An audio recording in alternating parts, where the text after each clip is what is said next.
the father-son camp out just a little while ago.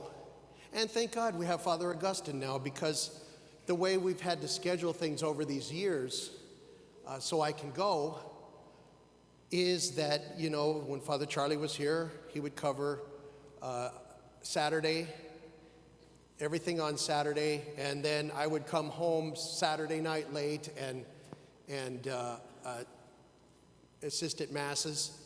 And same thing when Father Shea came, we would schedule this way, but I never was able to, I'd spend pretty good chunk of the day Saturday, but always having to come back in the dark on Lake Mary Road, and the bull elk are in rut right now, so they're running all over the place, and it's dark on that road. So I got to stay another night and then get up and not rush, but sweep up my cabin, get things loaded up, and then say goodbye to everybody, and then come back. And if you have sons that went, they had so much fun. So much fun. It was almost strange to come to the church, because for the last two days, it's been all male. And you walk up to the church and you're like, hey, wow, there's a woman. It's been this incredible male environment. We had so much fun. We had Mass in the morning yesterday, and then we grilled up hamburgers and hot dogs for the dads and their sons, and they wiped out the hamburgers. I mean, there was not one left after Father grilled, and he goes, oh, where are the hamburgers? Oh, they're still in there, Father. I'm like, where? Oh, they're gone. But I know it's my fault, because I know if you don't steal one off the grill and eat it right there, you ain't getting one. And then we celebrated Mass last night. It rained yesterday, but wasn't bad, and the weather lifted, and we had an outside Mass in the outdoor cathedral, which I love. The air is clean, the pine trees are so green, it's beautiful. So it's just, I'm glad we got to do it this year, because we missed last year, and it is something I think is very good for the life of our dads and for their sons and for our parish. So I'm sure your sons are going to come home with all kinds of stories, or your grandsons. So be ready to listen. Be doers of the word and not hearers only, James says in his scripture in the book of James. Be doers of the word and not hearers only. And this is Bishop Wall. That's his Episcopal motto.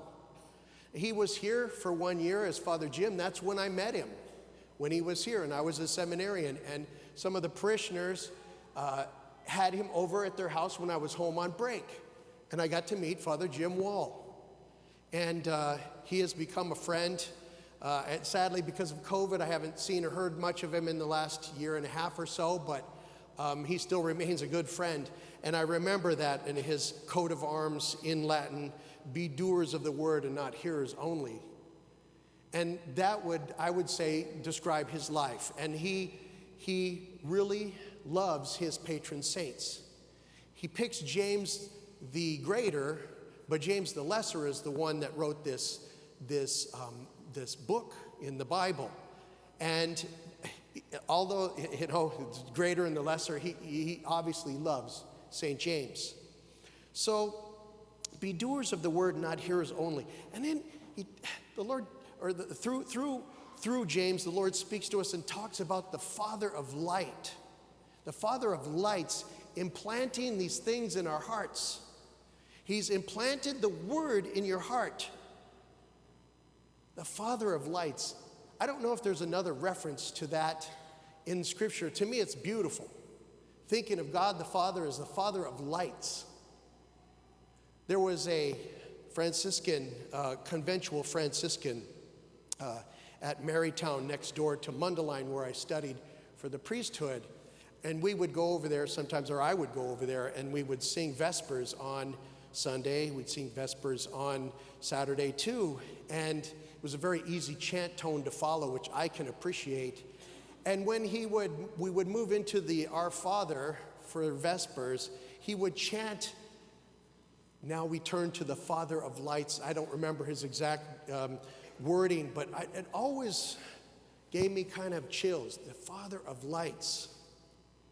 So he's the one that's implanted the word in our hearts. Be doers of the word. By virtue of our baptism, I read a Greek Orthodox commentary on this passage, and the word is implanted by virtue of our baptism. So that's how the word is implanted in us, in our heart, in our soul, by the Father of lights, in our hearts. Now, we got young people, we got teens here, we got college-age folks here. If you just sit in class and you hear what the teacher says, and you don't do the homework, you get an F. Get an F. Be doers of the word and not hearers only. What keeps us from doing what the Lord has spoken to us? He speaks to us through Scripture. He speaks to us through the church. He speaks to us through our sacred tradition. He speaks to us through our liturgical music. He speaks to us through our friends who are in union with him, especially men who need accountability oftentimes. He speaks to us through other men. What bothers me so much is when I see a man who doesn't have many or any friends, and you're like, man, how do you stay accountable? Who's there to say, hey man, that's messed up.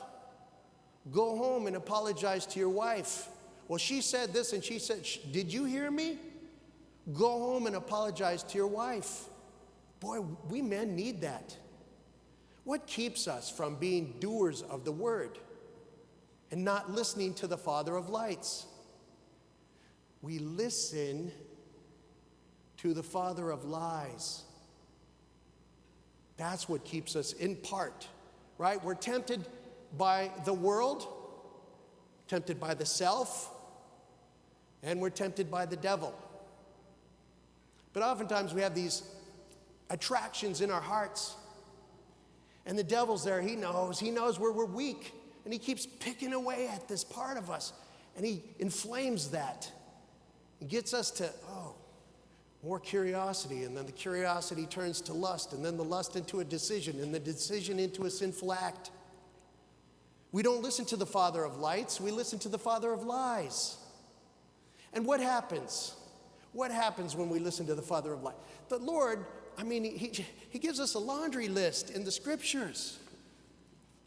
When we listen to the Father of lies, it says, out of your heart, out of your soul, right, where the word was implanted by virtue of your baptism, but you've listened to the Father of lies, so he's implanted these seeds. Maybe we could say there are thorns. From within people, from their hearts, come evil thoughts, unchastity, theft, murder, adultery, greed, malice, deceit, licentiousness, envy, blasphemy, arrogance, folly. I remember when Father Charlie and I were living in the same rectory, and, just watching something on Netflix. And the use of, in these movies, and some of them are even good movies, the use of the Lord's name in vain. And Father Charlie was so good at identity. He's like, that's blasphemy. Like, So we listen to the Father of lies and not the Father of light. We all have that still small voice within us that's telling us to do what's right. Maybe go back and apologize. Hey, you saw that piece of litter there, right? It's the church property. Don't pass by. This is God's house. Go pass by that. Go pick it up and throw it away. Simple things. Go tell your mom thank you for cooking a wonderful meal tonight. Go tell Dad thank you for going to work. Nah, he ticked me off last week. I'm not going to say anything. Oh, that's the Father of lies speaking. do the right thing. And how do we do this? Well, James gives us a little snapshot of how we may do this. He says, take care of widows and orphans. Make provision for the needy. This is essential in the life of a Christian.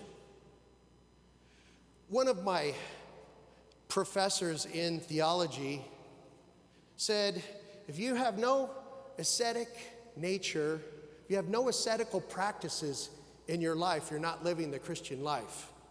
And then if you are not making provision for the poor in some way, you are not living the Christian life. Friends, this is how we open the door so we can hear the Father of lights speaking to us. So friends, we have that opportunity today with the St. Vincent de Paul Society, and there are other ways to support the needy. We could say orphans and widows, but the needy. When we open our hearts to them, we can open the door to the Father of lights so we can hear his voice. If today you hear his voice, harden not your heart. Be doers of the word, not merely hearers.